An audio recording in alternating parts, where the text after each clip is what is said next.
तो यार मेरे प्यारे बच्चों, आप सभी लोग कैसे हो? आई होप आप लोग बहुत अच्छे होंगे, अपनी तैयारी एकदम बेहतरीन तरीके से कर रहे होंगे। और हाँ, मेरे प्यारे बच्चा लोग, देखिए अब आपका जो टाइम टेबल है ना वो आ चुका है। तो आप लोग बस अच्छी तरीके से ईमानदारी से अपने आप को लगाइए और उसमें अपने आप को झोंक दीजिए कि हमें इस बार 95%, 80%, 85% अपनी क्षमता के अनुसार आप जितना पढ़ सकते हैं। मैं तो ये कहूँगा कि आप लोग अब दिन रात एक कर दीजिए। मतलब आपको कुछ सोचना ही नहीं है, हमें तो टॉप करना है तो करना है, इसके आगे आपको कुछ सोचना ही नहीं है। अगर आपको टॉप करना है तो ठीक है ना।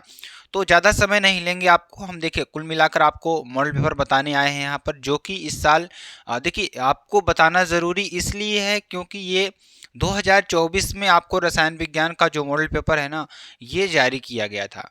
तो इसका पूरा का पूरा सोल्यूशन मैं आपको एक बार फिर से, देखिए जो बच्चे पढ़ चुके हैं वो तो पढ़ेंगे, लेकिन एक बार मैं फिर से आपको इसको रिवीजन के तौर पर ऐसे बताऊंगा ना, पूरा एक एक क्वेश्चन का सोल्यूशन बताऊंगा ताकि आपको अच्छी तरीके से ऐसा ना लगे कि सर रिवीजन नहीं करा रहे हैं। ठीक है ना। तो आपको रिवीजन भी करते रहना। आप देखेंगे कि ऐसे आपके प्रश्न जरूर मिलेंगे, और अगर ऐसे नहीं प्रश्न मिलते हैं तो आपको इस टाइप के प्रश्न डेफिनेटली 101% है कि आपको इससे मिलेगा ही मिलेगा। ठीक है ना। तो आप लोग बस क्या करिए, ईमानदारी से पूरे शिद्दत के साथ मेहनत करते रहिए और एक दिन सफलता आप के कदम चूमेगी और आप लोग बहुत आगे बढ़ेंगे। ठीक है ना। तो ध्यान दीजिएगा, यहाँ पर आपके लिए कॉपी है। देखिए कॉपी के भी बारे में भी जानना आपके लिए आवश्यक है। तो यहाँ पर देखिए जो आपकी कॉपी है डेमो के तौर पर बनाई गई है, आप इसको असली कॉपी मत समझ लीजिएगा। रहती सेम टू सेम ऐसे ही कॉपी है, लेकिन उसमें क्या होता है, केंद्र व्यवस्थापक की मुहर होती है और यहाँ पर आपके केंद्र की मुहर होती है। तो ये बात आप लोग थोड़ा लिख लीजिए, नोट कर लीजिए। ठीक है ना। अब देखिए इंटरमीडिएट परीक्षा उत्तर प्रदेश की बात करेंगे, आपको वहां पर लिखा हुआ नजर आएगा कि इंटरमीडिएट परीक्षा उत्तर प्रदेश की कॉपी है। ठीक है ना। और परीक्षार्थी उत्तर पुस्तिका के किसी भाग में अपना नाम नहीं लिखेंगे, आपको कहीं पर भी अपना। और हाँ, रसायन विज्ञान का आपको 3 चैप्टर बाकी है। ठीक है ना। तो मैं आपको यहाँ पर रिविजन करा ही रहा हूँ, लेकिन अब आपका कल तक में तीसरा चैप्टर भी, मतलब 8वां चैप्टर आपका अपलोड हो जाएगा। बचेगा 2 चैप्टर जो कि उसमें से क्वेश्चन बहुत ही कम आते हैं। एमीन आप बचेगा, आपको एक जैव अणु बचेगा।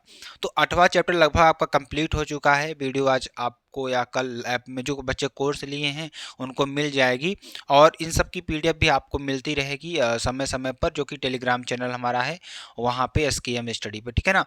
तो चलिए मैं यहाँ पे आप चलता हूँ। यहाँ पे आपको लिखा मिलेगा, केंद्राध्यक्ष एवं कक्ष निरीक्षकों को यह अधिकार होगा कि वे परिषद की परीक्षा में सम्मिलित होने वाले परीक्षार्थियों की तलाशी ले सकते हैं। ठीक। और परीक्षार्थी उत्तर पुस्तिका के पृष्ठ भाग पर दिए गए निर्देशों को ध्यानपूर्वक पढ़ें तथा सावधानी के साथ पालन करें। ठीक। और निम्नांकित क्रमांक 1 से 6 तक की पूर्ति परीक्षार्थी स्वयं करेंगे। और देखिए जो क्रम दिया है आपका 1 2 3 4 6, ये क्रम आपको दिया हुआ है जिसको आपको स्वयं भरना होगा। अगर आप गलती करते हैं तो उसके आप स्वयं जिम्मेदार होंगे। तो ये चीज़ आपको थोड़ा ध्यान से देखना होगा और अच्छी तरीके से समझ करके इसको भरना होगा। ठीक है ना। और जो चीज़ें आपको वहाँ न समझ में आए अपने टीचर से पूछ लीजिएगा। ठीक है ना, जल्दबाजी मत करिएगा। तो चलिए, परीक्षार्थी का अनुक्रमांक यहाँ पे आप अंकों में डाल देना है, परीक्षार्थी का अनुक्रमांक यहाँ पे आपको शब्दों में डाल देना है। विषय आपका रसायन विज्ञान होगा और प्रश्न पत्र आपका केवल होगा। ठीक है ना, केवल प्रश्न पत्र आप डाल देंगे। और यहाँ पर प्रश्न पत्र पर अंकित जो संकेतांक होगा ना वो डाल देना है। तो ध्यान दीजिएगा, जैसे यूपी एमएसपी 2024 आपको दे रखा है तो यहाँ पे आपको डाल देना है। परीक्षा का दिन डाल देना है, परीक्षा की तिथि एवं पाली आपको डाल देनी है। ठीक है ना। और केंद्र का नाम आपको डाल देना है। इसके अलावा आपको अपनी कॉपी में कुछ नहीं लिखना है, न ही आपको कुछ लिखने का प्रयास करना है फ्रंट पेज पर। ठीक। यहाँ पे मैंने, आप जो देख रहे हैं सामाजिक, ये मैंने आपको राइटिंग लिखने का तरीका बताया हुआ है कि आप हमेशा सीधी लाइन में लिखने का प्रयास करिएगा, और बाकी इसका मतलब कुछ नहीं है। आप ये मत समझिएगा कि सामाजिक विज्ञान का कॉपी है। ठीक है ना।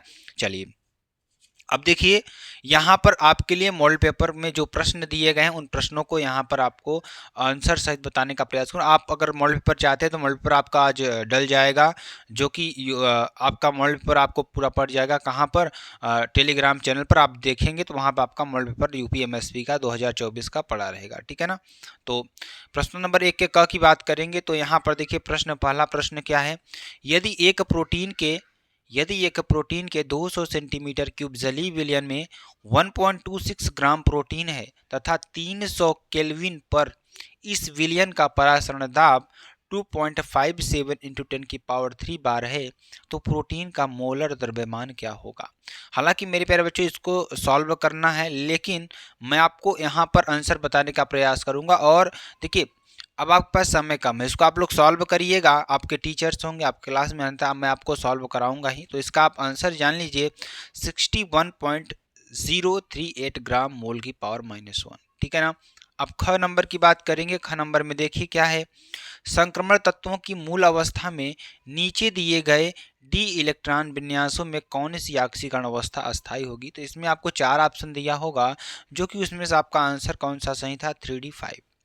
ठीक, देखिए इसमें अस्थाई ऑक्सीकरण अवस्था की बात कर रहा है, तो मैं आपको थोड़ा बता दूं, समझा दूं कि अस्थाई की बात जब करता है तो देखिए जैसे यहाँ पर आपका 3D7 दे दिया, आपको मालूम है कि डी कक्षक में 10 इलेक्ट्रॉन आपके होते हैं, ठीक, 5 कक्षक होते हैं और 10 इलेक्ट्रॉन होते हैं। ये कह रहा है यहाँ मान लीजिए आपके पास 5 क्या है, कक्षक हैं, एक कक्षक में 2 इलेक्ट्रॉन आपके होते हैं। तो ध्यान दीजिएगा 5 कक्षक में कितने इलेक्ट्रॉन होंगे, 10 इलेक्ट्रॉन होंगे। ठीक, कहने का मतलब ये है कि अगर आपके पास 3D7 है, 3D8 है, 3D9 है और 3D4 है तो और 3D5 है, तो यहाँ पर अगर आप देखेंगे 3D10 और 3D5 वाला जो होगा इलेक्ट्रॉन वो ज़्यादा अस्थाई माना जाएगा। ठीक, चलिए अब हम बात करेंगे संकुल, ठीक है ना। यहाँ पर दिया हुआ है संकुल CONH3 का whole power 8 into whole 6 Cl2 में बिलियन कितने आयन उत्पन्न होंगे। इसमें आपको कितने आयन उत्पन्न होंगे, NH3 का आयन देखेंगे तो यहाँ पर 3 आयन आपको उत्पन्न होंगे, ठीक है ना। चलिए अगले प्रश्न की बात करते हैं और आपको एकदम अच्छी तरीके से समझाने का प्रयास करते हैं। ध्यान दीजिएगा अगला प्रश्न आपके साथ क्या है। और एक चीज और मैं आपको बताना चाहूंगा, कॉपी लिखने का तरीका सेम टू सेम आपको ऐसे ही लिखना होगा, लेकिन वहां पर आपको क्या करना होगा, डायरेक्ट उत्तर आपको लिखना होगा। जैसे आपने प्रश्नोत्तर नंबर 1 का क ख ग घ इस तरीके से डालना है और यहाँ पर लिखना है प्रश्नोत्तर नंबर 1 के घ का 4 नंबर आपको डालना है। ये आपको प्रश्नों को नहीं लिखना है कॉपी में, आपका समय बहुत जाएगा, तो इस बात को आपको नोटिस करना है, ठीक है ना। अब देखिए रही बात तो ये इसकी रही, लेकिन मैं आपको बता दूं कि अब देखिए जो प्रश्न आपको दे रखा है CH3 CH2 CH2 CHO CH3 CH2 CH2OH H2 C2 OC2H5 CH3 CH2 CH2 CH3, ठीक, ये आपको दे रखा। अब देखिए अगर इसमें उत्तर की बात करें तो ध्यान दीजिएगा, इसमें कह रहा है कि निम्नलिखित क्वथनांकों में बढ़ता हुआ क्रम लिखिए। तो बढ़ता हुआ क्रम लिखना है तो देखिए CH3 CH2 CH2 CH3 is less than किससे, इससे, ये लेस देन है किससे, इससे, ये लेस देन है किससे, इससे। तो आप चिन्ह के द्वारा ही समझ सकते हैं। ठीक, अब देखिए अंगा नंबर की बात करते हैं तो इसको भी थोड़ा अच्छी तरीके से समझते हैं। और अगला देखिए गैब्रियल थैलीमाइड संश्लेषण से क्या बनता है ये आपको बताना है। तो ध्यान दीजिएगा प्राथमिक एरोमेटिक अमीन, प्राथमिक एलिफैटिक अमीन या द्वितीयक अमीन या तृतीयक अमीन। तो यहाँ पर अगर आंसर की बात करें मेरे प्यारे बच्चा लोग, और हाँ आपके एग्जाम में धमाकेदार मैराथन क्लासेस भी चलेंगी जो मैं मॉडल पेपर के लिए कराऊंगा और बिल्कुल रिवीजन कराएंगे एकदम बेहतरीन तरीके से, धमाकेदार तरीके से, ठीक है ना। चलिए अब देखिए गैब्रियल थैलेमाइड संश्लेषण से बनता है, क्या बनता है, प्राथमिक एरोमेटिक अमीन, प्राथमिक एरोफैटिक अमीन, द्वितीयक अमीन या तृतीयक अमीन। अमीन चैप्टर का है तो अमीन चैप्टर अभी 9वां चैप्टर आपका बाकी है, 10वां चैप्टर बाकी है, वो भी कंप्लीट करा देंगे। 8वां नंबर चैप्टर आपका लगभग कंप्लीट हो गया है, बस उसको आपको वीडियो बनाकर पब्लिश करना है। तो कल परसों तक में आपको 8वां चैप्टर कंप्लीट मिल जाएगी। और आपको 2-3 घंटे की जो भी क्लास रहेगी वो आपको पढ़ना है, उसके बाद रिविजन लगातार करते रहना है, बहुत ज़्यादा बर्डन लेने की ज़रूरत नहीं है। जैसा कि मैंने आपको कोर्स में दिया हुआ है केमिस्ट्री का पूरा कोर्स, तो केमिस्ट्री का पूरा कोर्स आपको मिलेगा जनवरी लास्ट तक में, और आपको देखिए हमने कहा था दिसंबर तक में, लेकिन थोड़ा कोर्स में देखिए कोर्स को पढ़ाना है तो डिटेल में पढ़ाएंगे, नहीं तो आप लोग कहेंगे कि सर ये चीज़ें आपने छोड़ दिया है। तो थोड़ा डिटेल में पढ़ाई की जा रही है, तो आपको वीडियो अपलोड हो जाएंगी आपके ऐप पर, तो आप वहाँ पर जाकर देख सकते हैं, ठीक है ना। चलिए तो अगर इसके आंसर की बात करें तो प्राथमिक एरोमेटिक एडमिन आपका ये आंसर हो जाएगा, ठीक है ना। और माल्टोस बना होता है, माल्टोस किससे बना होता है, 2 अणु ग्लूकोज से, 2 अणु फ्रक्टोज से, ग्लूकोज था फ्रक्टोज से, अनानाब्धित। तो आंसर की बात करेंगे, आंसर क्या हो जाएगा, ग्लूकोज था फ्रक्टोज से बना होता है, ठीक है ना। 2 के क की बात करेंगे, ध्यान दीजिएगा, इसमें भी आपका बेहद बहुत ही महत्वपूर्ण प्रश्न है ये भी। वांट हाफ गुणक की व्याख्या कीजिए, यह अणुसंख्य गुणों से किस प्रकार संबंधित है, अणुसंख्य गुणों से किस प्रकार संबंधित है, ये आपको बताना है। तो विलेय के प्रेक्षित मोल, जो विलेय का प्रेक्षित मोल है, तथा सैद्धांतिक मोल के अनुपात को वांट हाफ गुणांक कहते हैं। आप लिखेंगे वहां पर आंसर विलेय के प्रेक्षित मोल, इसमें जो आपको जितना विलेय मिलाएंगे उसका प्रेक्षित मोल, और सैद्धांतिक मोल के अनुपात को वांट हाफ गुणांक कहते हैं। अणुसंख्या गुणों के सभी मान विलेय के अणुभार के व्युत्क्रमानुपाती होते हैं, ठीक।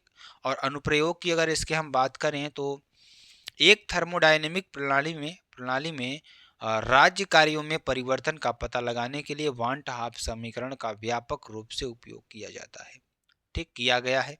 अगला प्रश्न 2 के ख की बात करेंगे, तो अंतराकाशी यौगिक क्या है, इस प्रकार के यौगिक संक्रमण धातुओं के लिए भली प्रकार से ज्ञात क्यों है। ध्यान दीजिएगा, अब इसको अच्छी तरीके से समझने का प्रयास करिएगा। संक्रमण धातुओं के क्रिस्टल जालक में परमाणुओं के मध्य बचे रिक्त स्थान, अंतराकाशी में छोटे आकार वाले परमाणु जैसे हाइड्रोजन, नाइट्रोजन, ब्रोमीन ब्रोमीन नहीं बेरिलियम है, बेरिलियम नहीं, बेरियम या कार्बन व्यवस्थित हो जाते हैं, वे व्यवस्थित हो जाते हैं तो वे बने यौगिकों को अंतराकाशी यौगिक कहते हैं। कहने का मतलब जो संक्रमण धातुओं में क्रिस्टल होते हैं, जैसे कि आपका संक्रमण धातु में हो गया, ध्यान दीजिएगा, तो संक्रमण धातुओं को जैसे TiC आपका उदाहरण है, यहाँ पर देखेंगे तो इसमें एक क्रिस्टल जालक क्रिस्टल बनती है, तो उस क्रिस्टल के अंतरा आणविक यानी कि जो उसके अंतराकाशी यौगिक में जो थोड़ा सा स्थान बचा रहता है, उसमें क्या होता है कि हमारे हाइड्रोजन नाइट्रोजन जाकर के क्या होता है, बैठ जाते हैं उसमें। तो जब वहां पर वे बैठ जाते हैं, जैसे मान लीजिए ये आपका क्रिस्टल बना हुआ है, ठीक, ये क्रिस्टल बना हुआ है, मान लीजिए क्रिस्टल आपके बने हुए हैं, तो यहाँ पर ध्यान से देखेंगे तो यहाँ पर जो स्थान बच रहा है ना, ये स्थान में क्या होगा, हाइड्रोजन नाइट्रोजन आकर के बैठ जाएंगे।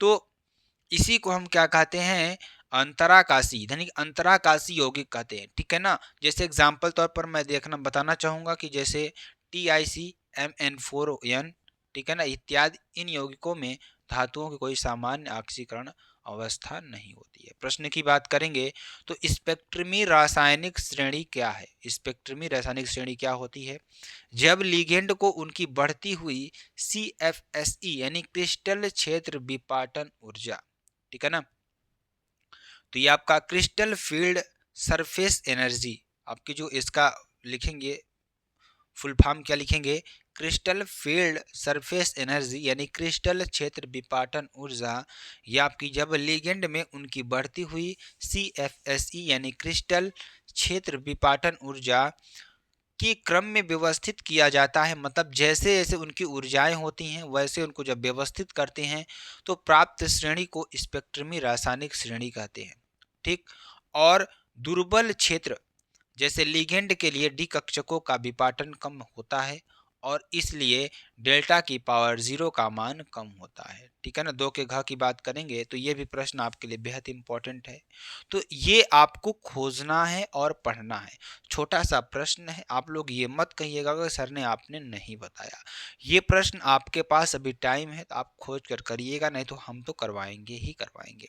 निम्नलिखित में परिवर्तन आप कैसे प्राप्त करेंगे, तो क्लोरोएथेन से ब्यूटेन, एनिलीन से क्लोरोबेंजीन आप कैसे प्राप्त करेंगे, ये आपको ढूंढना है, करना है। आप कहीं से करिए, आप अपने टीचर से पूछिए, विद्या में खोजिए, कहीं पर खोजिए, आपको ये चीज कर लेना है, ठीक है ना।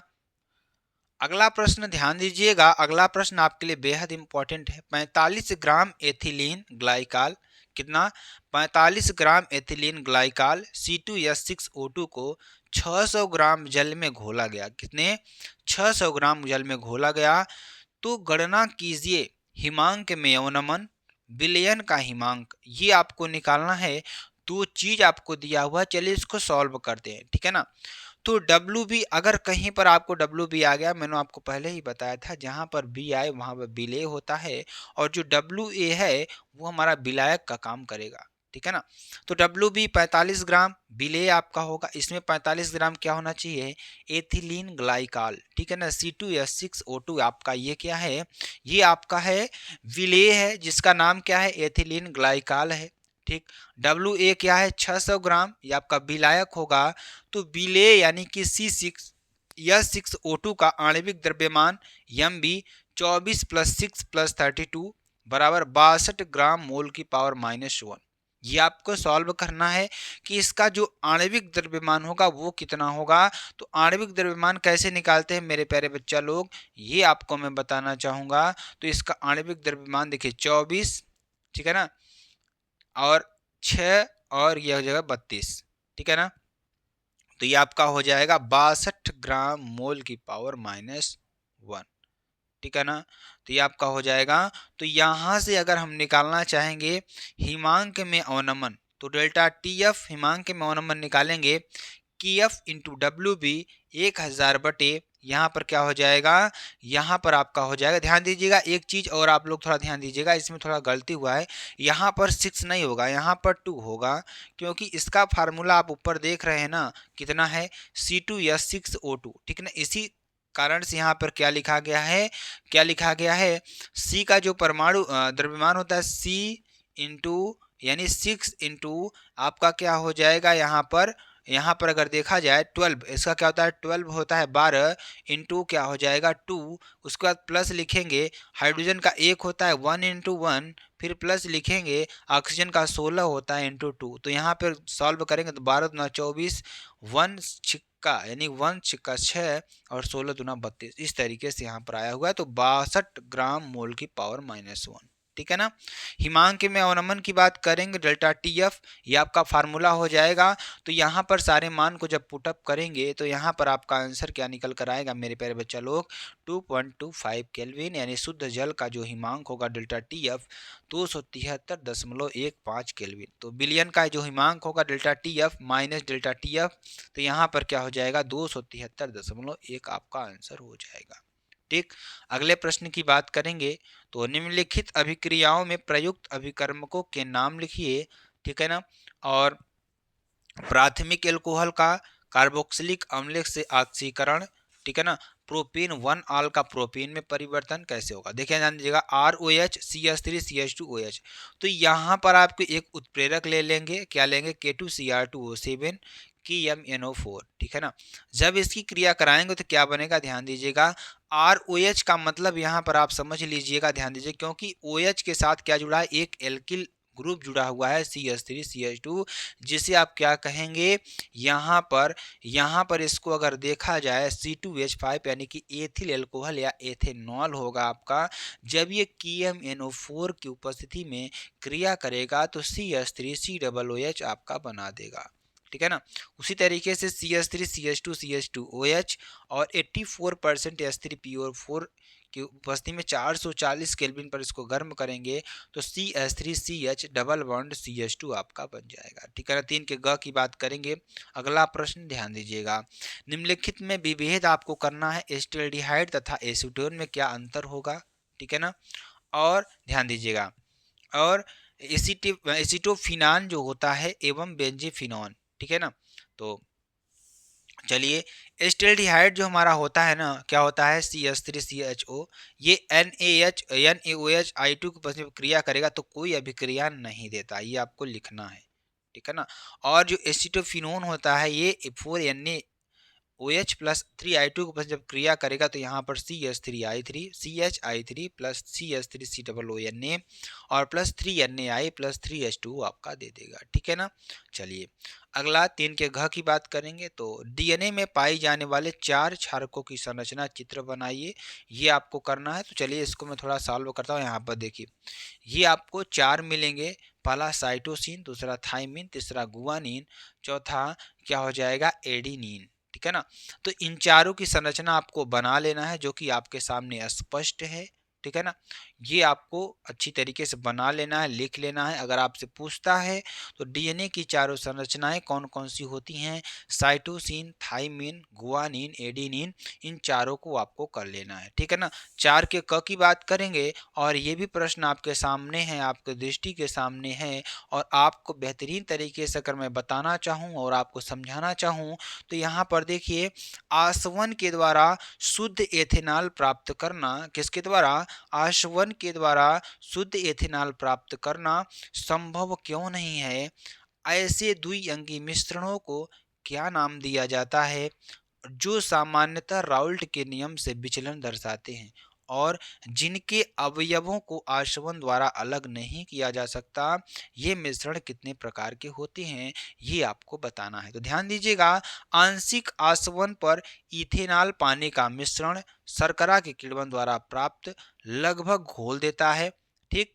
अब देखिए, लगभग घोल देता है। इथेनॉल की मात्रा से 95% तरल और वाष्प चरण में इसकी संरचना समान होती है और इसलिए इन्हें अलग करना संभव नहीं है।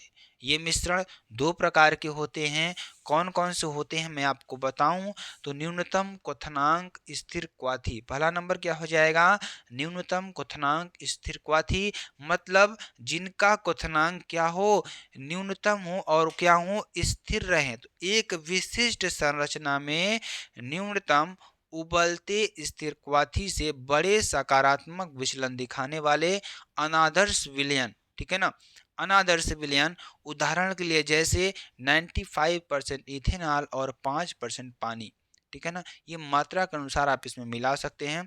और ध्यान दीजिएगा, शुद्ध इथेनॉल पानी और इसके स्थिर क्वाथी के क्वथनांक नीचे दिए गए हैं। इथेनॉल 351.3 केल्विन, पानी 373 केल्विन, स्थिर क्वाथी यानी क्या हो जाएगा 351.1 केल्विन, ठीक है ना। अधिक क्वथनांक स्थिर क्वाथी की बात करेंगे तो राउल्ट के नियम यहाँ देखेंगे, बड़े नकारात्मक विचलन को दर्शाने वाले अनादर्श समाधान एक विशिष्ट संरचना जैसे नाइट्रिक एसिड और पानी में अनुमानित संरचना 68% नाइट्रिक एसिड और द्रव्यमान द्वारा 32% पानी में अधिकतम उबलते हुए स्थिर क्वाथी बनाते हैं। तो ऐसे HNO3 और H2O स्थिर क्वाथी मिश्रण का क्वथनांक 393.5 केल्विन है, ठीक है ना। 4 के ख की बात करेंगे, ध्यान दीजिएगा, किसी वैद्युत अपघट्ट के विलयन की चालकता एवं मोलर चालकता की परिभाषा दीजिए, सांद्रता के साथ इनके परिवर्तन की विवेचना आपको करनी है, ठीक है ना। तो ये भी प्रश्न आपके लिए बेहद इंपॉर्टेंट है और बेहद ही महत्वपूर्ण है। सभी लोग जो मेरे प्यारे बच्चे हैं, वीडियो को भी शेयर करिएगा और अपने मित्रों तक पहुंचाइएगा, क्योंकि अब आपके लिए रिवीजन की क्लासेस भी चल रही हैं और आपको एकदम बेहतरीन तरीके से समझ में भी आ रही हैं। और जो भी टॉपिक आपको ना समझ में आए वो कमेंट बॉक्स में कमेंट कर दीजिएगा। आई होप मैं आपको अगली वीडियो में सुधार करने की कोशिश करूंगा, ठीक है ना। तो चालकता किसे कहते हैं, किसी विद्युत अपघट्ट विलयन के प्रतिरोध की व्युत्क्रम को, प्रतिरोध मतलब समझते हो ना, किसी विद्युत अपघट्ट के विलयन के प्रतिरोध की व्युत्क्रम को विलयन की चालकता कहते हैं। इसे कैपिटल के द्वारा व्यक्त किया जाता है, किसके द्वारा, कैपिटल के द्वारा व्यक्त किया जाता है। तो ध्यान दीजिएगा, अगर मैं इसकी परिभाषा को लिखना चाहूँ एक शब्दों में तो विद्युत अपघट्ट के विलयन के प्रतिरोध की व्युत्क्रम को विलयन की चालकता कहते हैं। तो चालकता यहाँ पर लिखिएगा, चालकता इज इनवर्सली प्रोपोर्शनल टू 1/, ध्यान दीजिएगा, प्रतिरोध, विलयन का प्रतिरोध, क्या हो जाएगा यहाँ पर, विलयन का प्रतिरोध, क्या, विलयन का प्रतिरोध, ठीक है ना। ये आपके लिए हो जाएगा, जो कि आपके लिए बेहद इंपॉर्टेंट और बेहद ही महत्वपूर्ण है, ठीक है ना। क्या हो जाएगा, विलयन का प्रतिरोध। इस तरीके से आप लिख सकते हैं। मोलर चालकता की बात करेंगे तो मोलर चालकता में देखिए, किसी विद्युत अपघट्ट विलयन की, क्या कह रहा है, किसी विद्युत अपघट्ट विलयन की मोलर चालकता को विलयन की सांद्रता से विभाजित करने पर प्राप्त होती है, अर्थात K/C को मोलर चालकता कहते हैं, ठीक है ना। तो चलिए आगे प्रश्नों को पढ़ते हैं, जो कि आपके लिए बेहद इंपॉर्टेंट है। यहाँ आप देखिए, अगला प्रश्न है, ध्यान दीजिएगा, ये भी प्रश्न आपके एग्जाम में बहुत बार पूछा गया प्रश्न है और बहुत ही इंपॉर्टेंट प्रश्न है आपके लिए, ठीक है ना। तो प्रश्न क्या कर रहा है, ध्यान दीजिएगा, एक अभिक्रिया ए के प्रति प्रथम तथा b के प्रति द्वितीय कोटि की है, ठीक है ना। तो अवकल वेग समीकरण लिखिए। दूसरा बी नंबर, b की सांद्रता 3 गुनी करने से वेग पर क्या प्रभाव पड़ेगा ये आपको बताना है। a तथा b दोनों की सांद्रता दुगुनी करने पर क्या प्रभाव पड़ेगा ये आपको बताना है। ठीक, तो चलिए इस प्रश्न को सॉल्व करते हैं, और अगर आपको सॉल्व नहीं करना है तो इसका सोल्यूशन आप देख लीजिए अच्छी तरीके से। और ध्यान दीजिएगा, मान लीजिए अवकल वेग समीकरण हमारे पास क्या है, a प्लस बी बराबर सी है। तो पहली कंडीशन में क्या कह रहा है कि अगर दर बराबर क्या कह रहा है, के अभिकारक की पावर n, तो n क्या है, इसकी कोटि है, और k क्या है, वेग स्थिरांक है, ठीक है ना। तो इस कंडीशन में, पहली कंडीशन में क्या कह रहा है कि जो इसकी वेग समीकरण आपको क्या लिखना है, r बराबर k, तो इसका वेग समीकरण क्या आएगा आपका मेरे प्यारे बच्चा लोग, r1 बराबर kx/y2, ठीक है ना। और दूसरी कंडीशन में कह रहा है कि b बराबर अगर 3b हम रख देंगे तो dx अपान डी टी के ए की पावर 1 3b की पावर 2 हो जाएगा। इसको सॉल्व करेंगे 9 dx अपान डी टी आपका आएगा। अगर थर्ड कंडीशन की अगर हम बात करें तो a बराबर 2a, b बराबर 2b, तो वेग क्या हो जाएगा, k 2a की पावर 1 2b की पावर 2। तो यहाँ पर सॉल्व करेंगे तो इसका वेग 8 गुना हो जाएगा, ठीक है ना। चलिए ध्यान दीजिएगा, अगला 4 के घ की बात करेंगे जो कि आपके लिए बेहद इंपॉर्टेंट है। निम्नलिखित का कारण लिखिए। कारण क्या है, Cr+2 प्रबल अपचायक है, जबकि मैग्नीज क्या है, प्रबल आक्सीकारक है, ठीक। और आयनों का D1 विन्यास अत्यंत अस्थायी होता है, ये आपको कारण बताना है। तो चलिए पहला देखते हैं। Cr+2 प्रबल आक्सीकारक होता है क्योंकि इसमें 3d4 से 3d3 का परिवर्तन निहित है। 3d3 विन्यास T32C अधिक अस्थायी है। Mn+3 के ऑक्सीकरण गुणों में 3d4 से 3d5 का परिवर्तन होता है तथा 3d5 अधिक अस्थायी विन्यास है। यही कारण है कि Mn+3 प्रबल आक्सीकारक होता है, ठीक है ना। और दूसरे नंबर की बात करेंगे इसमें, यह तीसरा नहीं है, दूसरा होगा आपका। तो वे आयन जिनमें D1 विन्यास होता है, क्या होता है, D1 विन्यास होता है, वे D उपकक्ष में उपस्थित इलेक्ट्रॉन को त्यागने की प्रवृत्ति रखते हैं तथा अधिक अस्थायी D0 विन्यास प्राप्त कर लेते हैं। यह सरलता से संपन्न हो सकता है क्योंकि जल योजन या जालक ऊर्जा का मान D उपकक्ष से इलेक्ट्रॉन के पृथक्कीकरण में निहित आयनन एंथैल्पी से अधिक होता है, ठीक है ना। 5 क की बात करेंगे, ध्यान दीजिएगा। तो प्राथमिक और द्वितीयक बैटरियों की तुलना में ईंधन सेल से क्या लाभ है, डिस्चार्ज होते समय सीसा संचायक सेल में होने वाली अभिक्रिया लिखिए।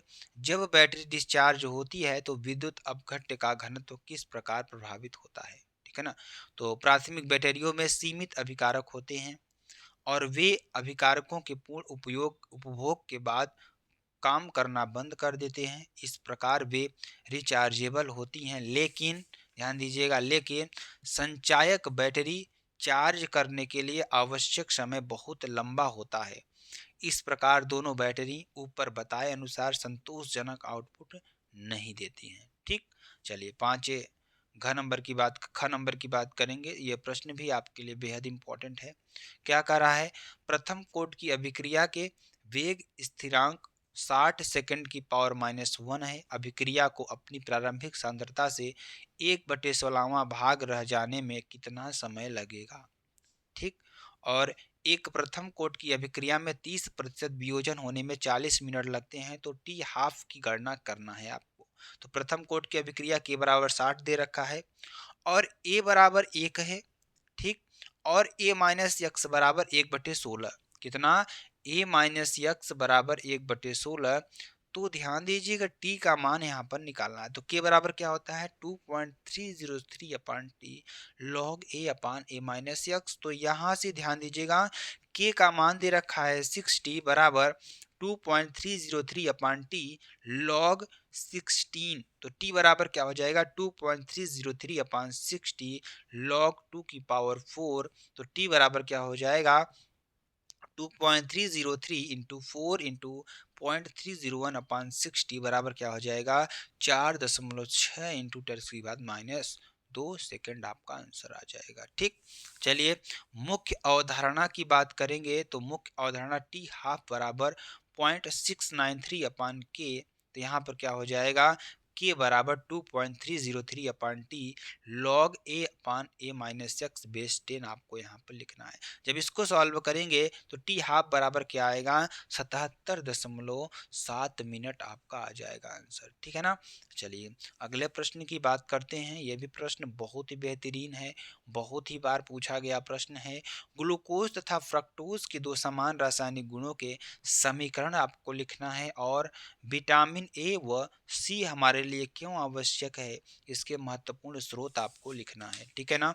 तो उत्तर की बात करेंगे और एक लाइन में इसका आंसर देखने का प्रयास करेंगे, क्योंकि लंबा प्रश्न है तो इसको थोड़ा आपको अच्छी तरीके से टाइम देना होगा और लिखना होगा। क्या ग्लूकोज एक एल्डोहेक्सोस है, क्या है, एल्डोहेक्सोस है, इसे डेक्सट्रोज भी कहते हैं, जबकि फ्रक्टोज एक महत्वपूर्ण कीटोहेक्सोस है। ग्लूकोज में एक एल्डिहाइड CHO समूह, एक प्राथमिक एल्कोहलिक CH2OH और 4 द्वितीयक एल्कोहलिक CHOH होते हैं। अभी आपको हम समझाएंगे कि ये चीज़ें जो लिखी हुई हैं आपको एक फार्मूले से समझ में आ जाएंगी।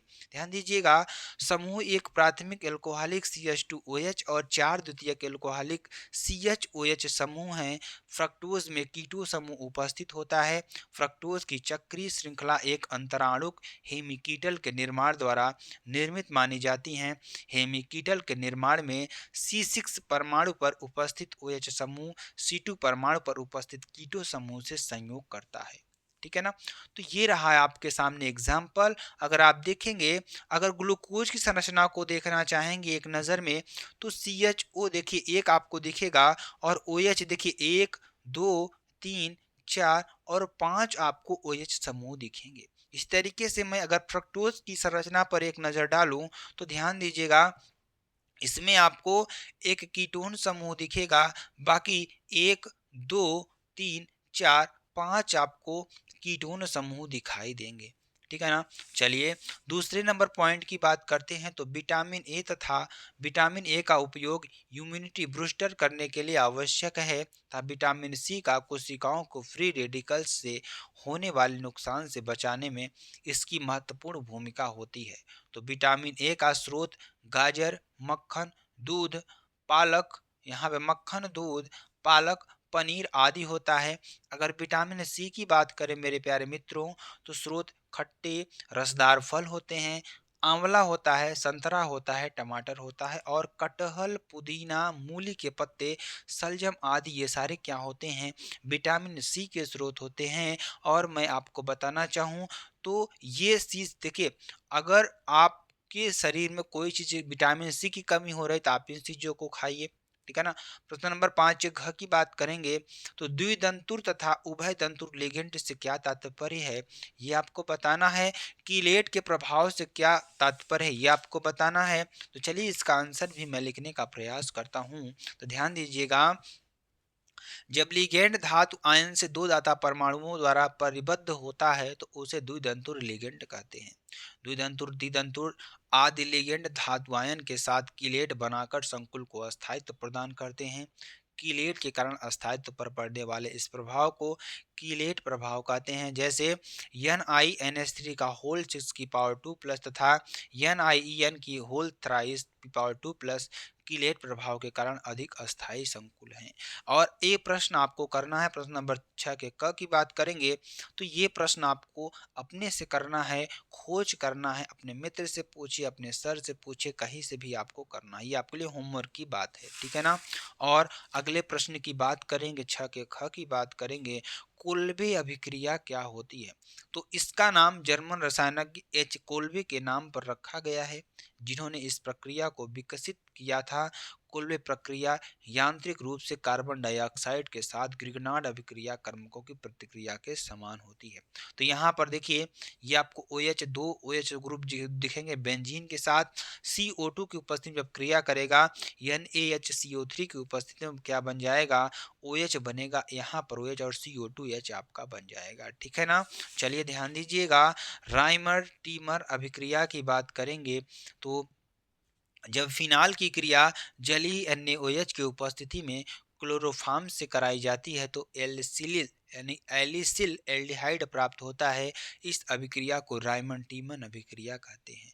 तो एग्जाम्पल तौर पर देखेंगे C6H5OH plus CHCl3 plus 3NaOH क्रिया करके क्या बनाएगा OH और CHOH का होल ट्वाइस ही आपको बना देगा, प्लस 3NaCl प्लस 2H2O पुनः क्रिया करेगा तो यहाँ H प्लस के ऊपर जब क्रिया करेगा तो OH और CHO आपके बेंजीन के साथ जुड़ जाएगा तो बनाएगा ओ सैलिसिलिक एल्डिहाइड यानी कि आर्थो सैलिसिलिक एल्डिहाइड आपको बना देगा। यहाँ पर विलियमसन्स अभिक्रिया संश्लेषण की बात करेंगे तो किसी धातु एल्कोक्साइड को किसी एल्किल हैलाइड के साथ गर्म ईथर प्राप्त करना विलियमसन्स संश्लेषण कहलाता है। और एग्जाम्पल तौर पर देखेंगे सोडियम एथॉक्साइड को एथिल आयोडाइड के साथ गर्म करके डाई एथिल ईथर बनाते हैं। C2H5ONa प्लस C2H5I क्रिया करके क्या बनाएगा C2H5O C2H5 प्लस Na बनाएगा।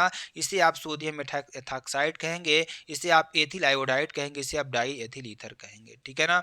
7 के क की बात करेंगे, प्रश्न नंबर 1 की बात करेंगे 4 क्लोरोपेंटेन 1 ऑन की बात करेंगे तो H3C single bond C double bond O single bond CH2 single bond CH single bond Cl single bond CH3 आपका बन जाएगा। ठीक है ना।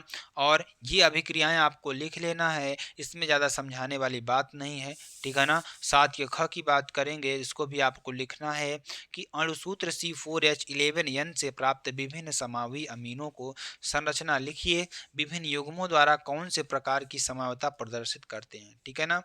और एथेनॉलिक NH3 की C4H5Cl के साथ अभिक्रिया का रासायनिक समीकरण आपको लिखना है। ठीक, ये आपको करना है। उसके बाद ये आपको पूरा का पूरा कर लेना है, ये आपका मॉडल पेपर कंप्लीट हो जाएगा। तो मेरे प्यारे बच्चा लोग, इसको आपको पूरा कर लेना है। अगर आपको वीडियो पसंद आती है तो आप चैनल को लाइक शेयर कमेंट सब्सक्राइब जरूर कर सकते हैं। फिर मिलते हैं नेक्स्ट वीडियो में नए टॉपिक के साथ। तब तक के लिए जय हिंद जय भारत।